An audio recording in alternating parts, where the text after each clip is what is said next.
Yun, good evening mga kalapatids. Welcome back sa ating channel. Today is Sunday mga kalapatids at meron tayong basketing na naman. Sasakay na naman tayo San Pablo, Laguna. Yun. At bigyan ko lang kayo ng update yung nakaraang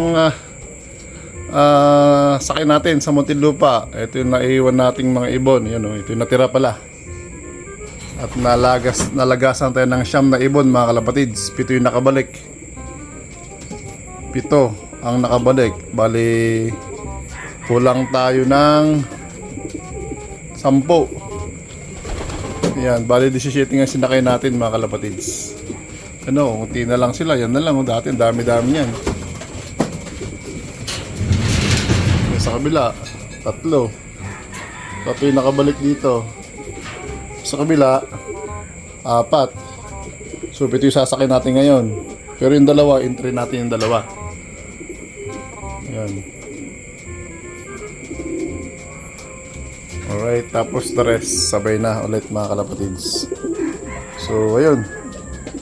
At kakarga na natin ngayon mga ibon natin. Dali natin sa basketing area ng PPF mga kalapatids. Ayun, let's go!